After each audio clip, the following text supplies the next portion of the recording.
Today, I'm going to talk about being thankful for the things that you have, because sometimes I think we forget that. I think that we get in a mode of, I got this, but I want that sort of thing. And it's not that we shouldn't want more things or different things or more valuable things. It's just that sometimes we need to remember from which we came and how to get to where we want to go. As you know, I grew up in the country, or in a rural area. I guess I shouldn't say country. That designates something a little bit different. But, you know, in some parts of my life, growing up as a child, my neighbors were just a few yards away. And then there were some points in my life as a child when they were 2 or 3 miles away. And then at a 9-month period in my life when we lived in California, the neighbors were so close that we could hear them when they argued. So I kind of lived in the rural and the urban lifestyle. But what a lot of people don't know about me is that I grew up very poor, our family was, and there were things we didn't have sometimes. And as I think about some of those things, I think about laundry. Today I'm getting ready to do my laundry, and I'm looking over at the washer dryer that I have inside the house. And I think about how I grew up as a child.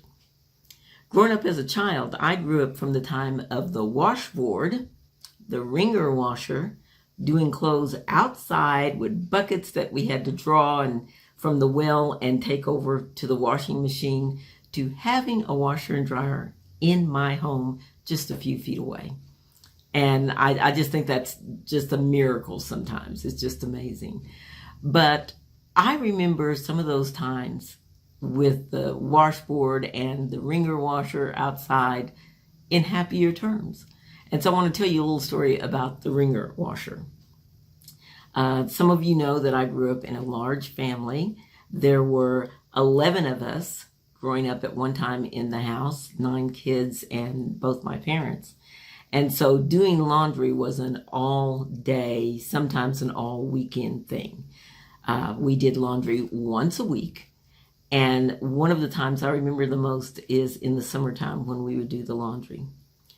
My dad had worked very, very hard and got us a used wringer washer. Now, for those of you that don't know what a wringer washer is, it's the one that has the top portion where you send the clothes through and it wrings all the water out of them before you put it into the rinse, and then have to wring them again before you hang them on the line.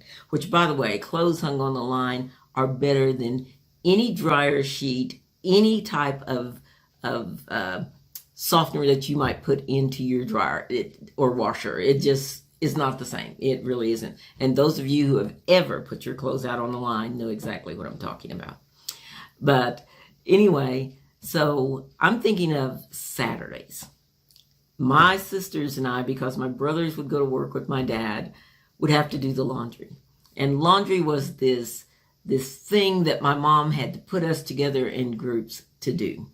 There were those of us who got the clothes from the dirty hamper and we sorted them. We sorted them into the colors and the whites and the cottons and the satins and whatever. So you had to sort the clothes. And that was one group of the girls that was doing that. 2 girls would probably be doing that. And there were 6 of us girls. And so those 2 would sort. And then there would be another 2 who would take those clothes out to the wringer washer on the cellar. On the top of the cellar, we had the wringer washing machine, and we had this tub that we would rinse the water in. And then there was the clothesline over to the side. And so in order to get the wringer washer ready for those clothes that were coming out of the house, we had water that we were heating up on the stove, and sometimes outside on an open fire, we would heat up the water, especially if it was for the whites, the sheets and all of those socks and all of that kind of stuff. And back during the days when your sheets were made of 100% cotton, and so you would have to iron them before you put on the bed. At least my mom made sure we did, so that's a whole nother story. But so we would get the water nice and hot, and we'd put the detergent in that wringer washer. And that wringer washer had this control on the side, this handle that you could pull at different levels to make it go faster or slower. And so you had to know the speed that you wanted your laundry to be done on. So we'd pour the water in there, put the detergent in, put the clothes in. They would be doing their thing. Okay? Then it would be time, the clothes were finished, you'd hear a ding of this machine, and you would take them out and you would send them through the wringer part of the washer, which was up on the top.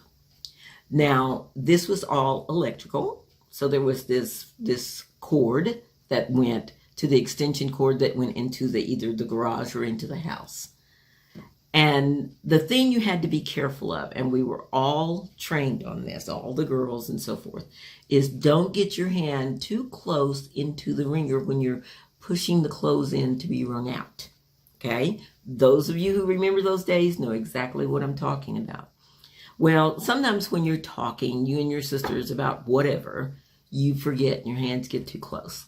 I'll never forget one time when we were doing the laundry that my sister Sherry was pushing the clothes through as I was pulling them out to let them fall into the tub of clean, cool water for rinsing. And we were just talking away, and all of a sudden I heard that dreaded sound. Now, this sound usually comes from when you've got clothes going in too thick or your hand gets caught.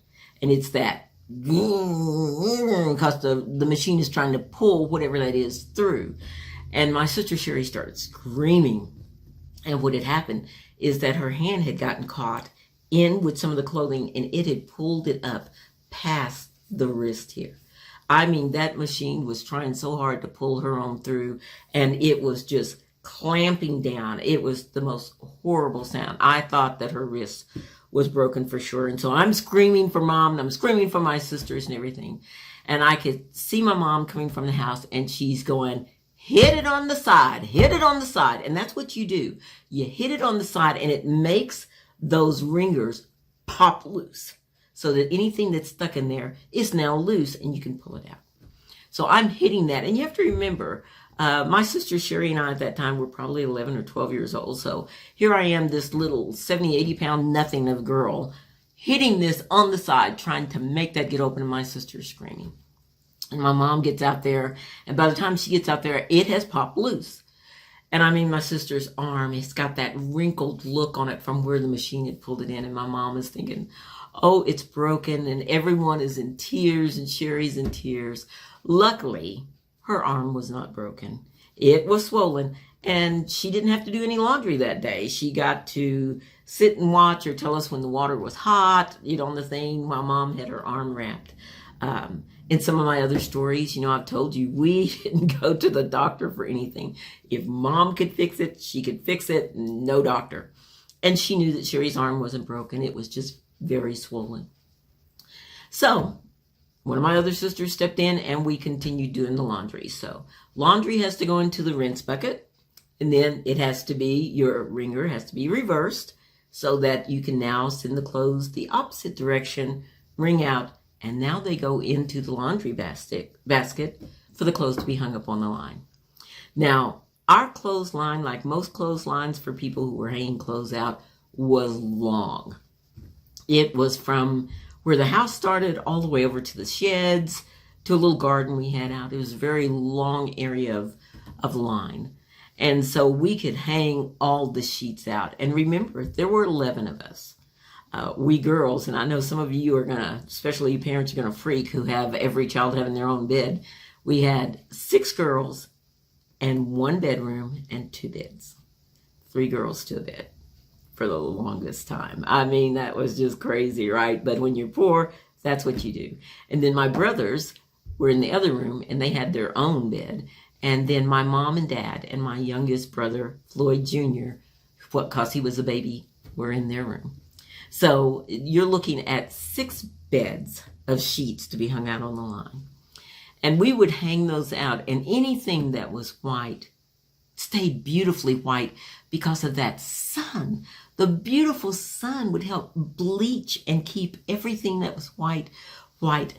And those clothes, I'll never forget, would flap gently in the wind, and you would smell this wonderful smell of the detergent, and just that, especially in the spring and early summer, that wonderful fresh air smell that you cannot get in a detergent, in a dryer sheet, or anything. I promise you, you can't get it. They'll say you can get it, but you can't get it. And it would be wonderful because we would be, of course, talking about things. Sometimes we would be singing, hanging the clothes out, and you would hear the birds chirping and the bees would occasionally fly by, and you would smell the roses over on the side. Just thinking about this just makes me miss hanging clothes out on the line. It took all day to do this. Remember, sorting, bringing them out, putting them in the water, wringing them out, wringing them from the rinse water, putting them on the line, letting them hang dry, and then folding them, taking them back in the house, ironing them, and hanging them up. We're talking all day long. It really took that long. But our clothes were always ironed, always in good shape. Everything looked really clean and everything. Of course, when you've got 6 girls to do this, you can get it done. Not that my mom was sitting around just telling us what to do. She was part of that whole package of getting this done. But those were the days. And now I think about that we went from actually washing our clothes on a rub board to having that wringer washer to having to go to the laundromat in Eric, which was 7 miles away. We were in Texola and we had to go to Eric sometimes to do clothes. And Mom would give us these incentives. Who could fold the clothes the best? Who could make sure they didn't drop any of their clothes on the floor as they were folding them, putting them in the baskets and putting them in the car? You know, whoever did it the best got to have double ice cream. We all got ice cream, but got to have double ice cream. So there were ways that she gave us these incentives to do a good job with the laundry. And then after that, finally came the day when we moved into a bigger house. And Dad was making more money and all of us kids were working and Mom was working. We were able to buy a washer and dryer for inside the house, which was wonderful. I think my mom cried the day that she got the washer and dryer for inside the house. And now that I have my own inside the house, I never gripe about doing the laundry because I remember those days. And it's just one of those things we should be thankful for. So I think that especially those of us who grew up poor, remembering the days of the rub boards and the wringer washing machines, we need to think about those things and be a little grateful for what we have. Thanks for listening to this